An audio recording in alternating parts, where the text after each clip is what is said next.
E acontece na noite desta quarta-feira o casamento de Lula com a socióloga Rosângela Silva, a Janja. O evento acontece no bairro Nobre da Vila Olímpia, em São Paulo, e vai reunir cerca de 220 convidados, entre artistas, advogados e políticos, como Chico Buarque, Gilberto Gil, Daniela Mercury, Gleisi Hoffmann, Fernando Haddad e Dilma Rousseff. A festa vai acontecer no luxuoso espaço Casa Bisutti e terá 9 horas de duração. Segundo o site do local de eventos, a estrutura conta com decoração italiana, além de arquitetura que mistura o conceito clássico romântico ao moderno. No quesito segurança, a fachada do local está isolada por grades para evitar a aproximação dos populares ou protestos, e até os funcionários terão celulares recolhidos. O cardápio vai oferecer 11 opções de bebidas, entre espumantes, vinho branco, tinto e cerveja, com garrafas que chegam a custar R$800, dependendo da safra, e a estimativa total, só com bebidas, é de mais de R$100 mil. Também serão ofertadas aos convidados 11 ilhas de buffet, que vão desde comidas árabes até massas, com uma grande quantidade de aperitivos. Janja terá o vestido assinado pela estilista Elô Rocha, que cria roupas para artistas e atrizes com peças que custam em torno de R$200 mil. O casamento tem sido uma arma dos petistas para tentar passar a imagem de que Lula tem compromisso, mas os altos custos e o luxo que envolvem a cerimônia e a festa anulam os esforços. O fato de o casamento ocorrer em plena quarta-feira foi destacado pelo deputado federal Bibo Nunes no plenário da Câmara. Acompanhe. Vocês aí da plateia, vocês já foram? Algum de vocês aí já foi em casamento numa quarta-feira? Alguém foi? Levanta o braço. Ninguém? Por quê? Quinta-feira é dia de trabalho. Como é que vai casar numa quarta-feira se tem trabalho? Não pode. Como é que eu vou ser convidado se eu trabalho? Não, eu vou porque eu também não trabalho. Os custos totais não foram divulgados, mas entre cerimônia, festa e lua de mel, estima-se que o petista gastará cerca de R$500 mil. Roberto Mota. Isso não é casamento, é política. Em vez de horário eleitoral gratuito, agora nós temos o matrimônio eleitoral gratuito. A esquerda é mestre em marketing político. Tudo é fofo. Olha os nomes. É o Lula que vai casar com a Janja. Teve até declaração de amor no lançamento da pré-candidatura do Lula. Ocasião, aliás, na qual estavam o Lula e a Janja vestidos de conservadores. Eu já falei sobre isso aqui, né? Tinha bandeira no telão, tinha hino nacional. Eu até fiquei com medo do Lula pegar o microfone e dizer: Brasil acima de tudo, Deus acima de todos. Porque esse casamento, assim como a pré-candidatura, o lançamento, faz parte de uma estratégia de marketing. É uma estratégia conservadora. Ela quer passar essa imagem do Lula. O casamento é uma parte central da herança da civilização ocidental. O casamento é a instituição que está na base da sociedade. É uma instituição constantemente atacada por muitas das políticas defendidas pela esquerda, pelo partido ao qual o seu Luiz Inácio Lula da Silva pertence. Mas essa é a hora do Lula conservador, que é uma reedição da antiga campanha do Lulinha, Paz e Amor. Mas eu acho que alguém devia alertar a Janja. Alguém devia dizer à noiva: cuidado, porque o seu escolhido tem antecedentes criminais. Você, Zé, será que vai ser boa essa festa? É sim, é um regabofe daqueles, né? O casamento de Lula é sim um ato político. Ele mistura política com a vida pessoal, misturou inclusive política com o enterro da ex-primeira-dama, Dona Marisa, né? Houve ali um vergonhoso discurso no tom político que envergonhou a todos. E vamos aqui acabar de uma vez por todas com esse debate. Lula é um milionário.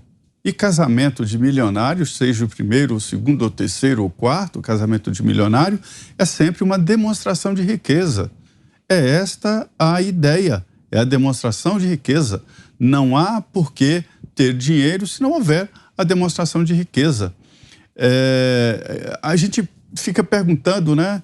Por exemplo, eu via a história lá do Morcego Negro, que era o jatinho do PC Farias, que era o arregimentador de dinheiro no governo Collor, que tinha uma banheira no jatinho com torneira de ouro. E aí a gente conversando, mas por que uma banheira num jatinho? Por que torneira de ouro? E aí me responderam, mas roubar para quê? Se não tiver como demonstrar. O que vai fazer com o dinheiro? E é isso. A sabedoria popular indica, né, que quando um vizinho fica rico, você descobre pelo cheiro. É claro, ele muda o perfume, muda o sabonete, muda o carro, muda tudo. Eu sempre falo, não há nada no mundo mais difícil de esconder do que dinheiro. É uma coceira danada. E essa demonstração, essa opulência aí, é natural disso. É para demonstrar poder, demonstrar riqueza. Lula é um homem milionário. E como todo milionário, tem que mostrar os seus milhões. Tem que ser aparente, não basta ter. Fiuza. Foi o que ele sempre quis na vida de rico. Essa é a grande causa do Lula. E ele chegou lá, do jeito que todos sabemos qual foi. Ele se associou aos tubarões do setor de construção, entre diversas outras frentes que ele abriu, BNDES, etc., e fez o que todo mundo sabe que ele fez. Agora, é curioso, duas coisas são curiosas aí. Uma é ele esfregar isso na cara de uma população que sabe quem ele é. Então, ele poderia estar agora, ele é candidato, ele poderia estar afetando ali, botando aí uma aparência franciscana, mas ele não está nem aí. Ele não está nem aí. Ele está, de fato, zombando da cara da população que ele fez sofrer. E eu vou assinalar, já que a matéria trouxe os nomes, eu não costumo citar os nomes dos artistas, porque eu acho que em homenagem à obra deles, se a obra é boa. No caso do Chico Buarque, citado aí, é uma boa obra. Mas não tem como não falar, porque uma parte desse desvio da sociedade, de transigir com o Lula, o Fernando Henrique Cardoso fez isso, politicamente talvez ele tenha aberto essa picada aí, dizer que votaria no Lula e tal, que é um vexame para ele, e hoje tem o Geraldo Alckmin, que também, assim como o Fernando Henrique, sabe o que o Lula fez, já chegou a dizer que ele queria voltar à cena do crime, é o candidato a vice. Então, esse transformismo aí, de repente passa a aceitar o criminoso não é tão mal assim, isso aí é um vírus, isso está se espalhando. E o Chico Buarque, infelizmente, é um emblema disso.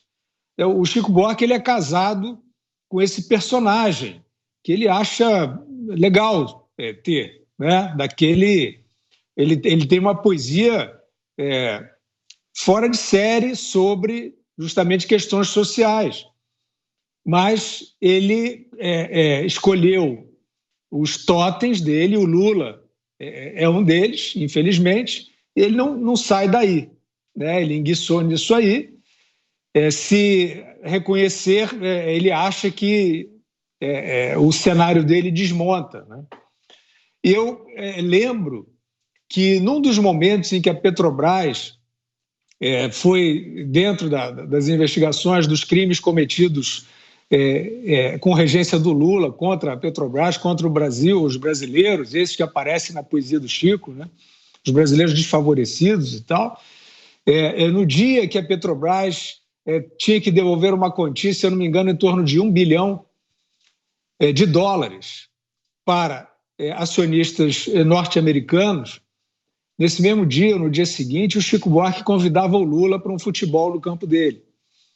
Então, eu acho que isso, por mais que você tenha aí, às vezes, uma paixão que te cega em torno de supostos ideais ou supostos personagens ou totens, isso aí vai longe demais, passa de todas as medidas, isso é cinismo, infelizmente, e a gente tem dessas pessoas, e não só no Brasil, isso tem artistas, intelectuais, vários deles cujas obras eu admiro muito, que nos influenciam, né, que vestem essa fantasia de ativismo político e tal. E aí aquilo que o Zé Maria sempre diz, não estou dizendo que ele se refira a esse caso, né, mas a imagem que o Zé traz é do pescador que se apaixonou pela rede e esqueceu do peixe. Então ele quer manter a qualquer custo aquela construção, aquele cenário que ele fez, que o coloca como suposto defensor altruísta, revolucionário, e transige com essa vergonha, né, que é o Lula, depois de tudo que fez, esbanjando na cara de todo mundo e realizando o que ele sempre quis realizar na vida, que é ser um homem rico.